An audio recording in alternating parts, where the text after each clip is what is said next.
हिंदवी स्वराज्य संस्थापक छत्रपती शिवाजी महाराज. छत्रपती शिवाजी महाराजांना घडवणाऱ्या राष्ट्रमाता राजमाता मासाहेब जिजाऊ आणि हिंदवी स्वराज्य स्थापन करून आपल्या महाराष्ट्र नाही तर अख्ख्या भारतातील जनतेला जगावं कसं हे शिकवणारे छत्रपती शिवाजी महाराज. त्यानंतर त्यांचे सुपुत्र छत्रपती संभाजी महाराज यांनी आपल्याला कसं मरावं हे शिकवले. त्यानंतर विश्वरत्न डॉक्टर बाबासाहेब आंबेडकर यांनी आपल्या लेखणीतून आपल्याला आपल्यासमोर संविधान लिहून दिलं. या संविधानामुळे आपल्याला संवैधानिक अधिकार शिक्षणात असेल बोलण्यात असेल हे पूर्ण मिळालेलं आहे. भारतीय संविधानातून म्हटलेलं आहे. तसेच संविधान शिल्पकार डॉक्टर बाबासाहेब आंबेडकर त्याच प्रकारे क्रांतीसूर्य भगवान बिरसा मुंडा हे आपल्या आदिवासी जमातीतील एक लोकनायक किंवा आपण त्यांना स्वातंत्र्य सैनिक म्हणून संबोधतो किंवा ओळखतो. तसेच विद्येची देवता माता सरस्वती यांना मी प्रथमतः माझे अभिवादन करतो आणि आजच्या या जागतिक आदिवासी दिनाच्या माझ्या मनोगताला सुरुवात करतो. वनराईचे रक्षक मातीचे पुत्र, वनराईचे रक्षक मातीचे पुत्र, आदिवासी बांधवांना शतशः नमन आजच्या दिनी. निसर्गाशी जोडलेले मातीचा सुगंध, निसर्गाशी जोडलेले मातीचा सुगंध, आदिवासी संस्कृतीचा गौरव महान. जंगल पाणी आणि जमीन, जंगल पाणी आणि जमीन त्यांचे जीवनमान आदिवासींना देऊया सन्मान आणि मान. त्यांच्या परंपरा जपूया, त्यांचे हक्क जाणूया, त्यांच्या परंपरा जपूया, त्यांचे हक्क जाणूया. आदिवासी जागतिक आदिवासी दिनाच्या तुम्हाला सर्वांना हार्दिक शुभेच्छा. आदिवासी दिन आपण साजरा करत आहोत. नेमका आदिवासी दिन साजरा करण्यामागचा उद्देश काय? आपल्याला माहिती आहे की आदिवासी म्हणजे नेमकं ओळख म्हणजे त्यांनी जंगलात राहणारा माणूस. प्राचीन काळापासून आपण पाहतो की जो माणूस जंगलात राहतो त्याला घालायला कपडे नाही, राहायला घर नाही किंवा खायला अन्न नाही, असे ज्याची ओळख ते म्हणजे आदिवासी असं समज होतं. पण कालांतराने जसं आपली प्रगती होत चाललेली आहे त्याच प्रकारे आदिवासी जमातींचं सुद्धा या ठिकाणी त्यांचं काय झालं पाहिजे, विकास व्हायला पाहिजे. त्यांनी सुद्धा मुख्य प्रवाहात आले पाहिजे. याकरिता शासन भारत सरकार असेल महाराष्ट्र सरकार असेल असे विविध योजना राबवत असतात. तर प्राचीन काळामध्ये आपण बघतो की आदिवासी समाज जंगलात राहायचा, त्याला म्हणजे बाहेरील जीवन कसं असतो त्याला काहीच माहिती नव्हतं आणि तो काळ काही आधुनिकतेचा नव्हता. आजचा जो काळ आहे, आजचा काळ हा आधुनिकतेचा काळ असल्यामुळे आपल्याला सर्व सुविधा उपलब्ध आहे. तरी सुद्धा शासन का बरं आपल्या आदिवासी लोकांसाठी विविध योजना राबवत आहे. एवढे योजना राबवून सुद्धा आपण कुठेतरी मागं पडलो आहोत. याचं नेमकं कारण म्हणजे ते एक योजना आपल्या तळागाळापर्यंत म्हणजे जो आपला शेवटचा टोक आहे जिथपर्यंत पोहोचायला पाहिजे तिथपर्यंत पोहोचलेलं नाही. जिथपर्यंत पोहोचलेला आहे त्या ठिकाणी त्या योजनेचा अंमलबजावणी म्हणजे तो काही योजना असेल तो योग्य त्या रीती लागू होत नाही. जरी योजना जरी आपल्या काढल्या तरी त्या योजनांचं महत्व काही समजून सांगत नाही. जोपर्यंत योजनाचा जो काही महत्व आहे तो समजणार नाही तोपर्यंत आपला समाज काही त्या योजनांचा फायदा घेऊ शकत नाही. तर त्यामुळे जर अशा योजनांचा जर काही आपल्याला फायदा उचलायचा असेल तर त्याकरिता मुख्य म्हणजे काय असते, आपल्याला शिक्षण आलं पाहिजे. आपल्याला जर शिक्षण चांगलं घेता आलं, जर आपण शिकलो तर आपण समोर समोर विचार करू शकतो.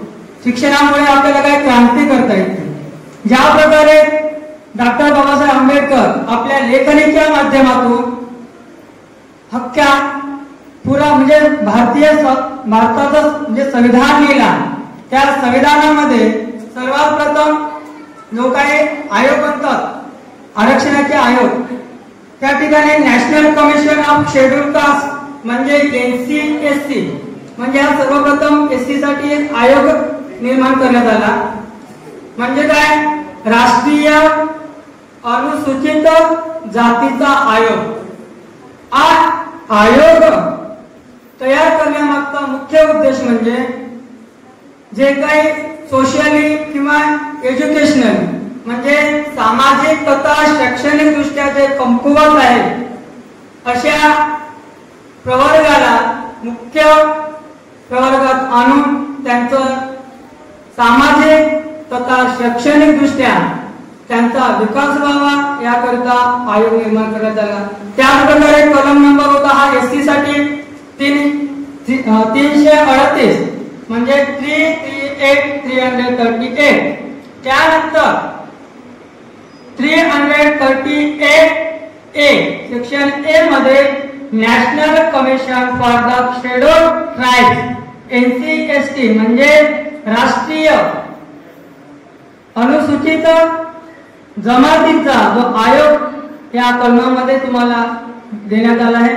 या म्हणजे आयोगाचा नेमका उद्देश काय होता, जे आदिवासी जमातीतील लोक आहेत त्यांनी अजून म्हणजे जे सामाजिक दृष्ट्या शैक्षणिक दृष्ट्या कमकुवत आहेत त्यांना मुख्य प्रवाहात आणण्याचा मुख्य उद्देश होता.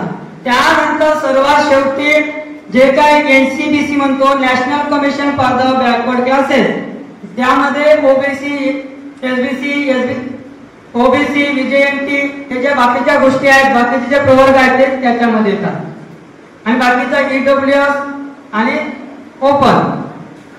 मुख्यत्व आपल्याला फक्त SC ST आणि BC बॅकवर्ड क्लासेस या 3 नेमकं आपल्याला कमिशन संविधानात दिलेले आहेत.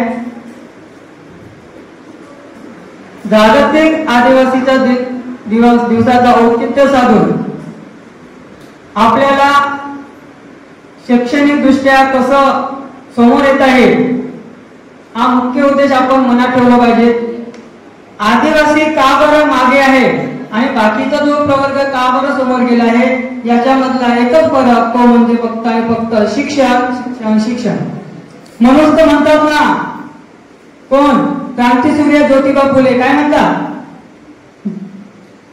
विद्येविना मती गेली, मतीविना नीती गेली, नीतीविना गती गेली, गतीविना वित्त गेले, वित्तविना शूद्र कचले, इतके अनर्थ एका अविद्येने केले. म्हणजे एका अशिक्षित म्हणजे शिक्षण असतं तो काय केलं असतं, प्रगती केला असता बरोबर. पण शिक्षण नसेल तर सर्व गोष्टी तुम्हाला पैसा नाही मिळणार, तुमच्यामध्ये जे काही गती आहे गती नाही भेटणार, काहीच नाही, म्हणजे तुमचा काही विकास होणार नाही. त्याकरिता आपला मेन उद्देश म्हणजे जर शिक्षण भेटलं, जर शिक्षण भेटल्यानंतर आपण काय आपली बुद्धी काय करते, विचार करण्याची क्षमता वाढवते, आपण नवनवीन विचार करू शकतो.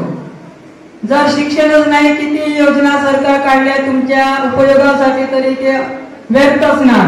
का बरं, कारण त्या योजना जर आपल्याला समजतच नसतील तर काय फायदा त्या योजनांचा. त्यामुळे सर्वात पहिला आपल्याला शिक्षणाच्या मुख्य प्रवाहात आलं पाहिजे. जोपर्यंत आदिवासी बांधव तळागाळापासून शिक्षणाच्या मुख्य प्रवाहात येणार नाही तोपर्यंत आदिवासी लोकांचा काही विकास होणार नाही. त्याकरिता मी सर्वांना विनंती करतो की आपण आपल्याला जे शासनाकडून म्हणजे वर्ग 1 ते 8वी पर्यंत शासकीय शाळेमध्ये तर फ्री ऑफ कॉस्ट एज्युकेशनच असते IT नुसार बरोबर. फक्त वयाच्या 1 ते 14 वर्षापर्यंत तुम्हाला कोणतेही शैक्षणिक शुल्क लागत नाही. फक्त त्यानंतर जे काही शिक्षण घेतो त्यासाठी आपल्याला काही पैसे द्यावे लागते. तरी सुद्धा तुम्ही ह्या म्हणजे प्रहात येत नाही, सर्व गोष्टी मुबलक आहेत, म्हणजे काम त्याला विनाशुल्क असल्यामुळे तरी पण आदिवासी मुलं आजही कुठे ना कुठे जंगलात, नाल्या, नदीच्या किनारपट्टीवर आताही मच्छी वगैरे पकडतो आहोत, कारण त्यांना अजूनही शिक्षणाचं महत्व पडलेलंच नाही.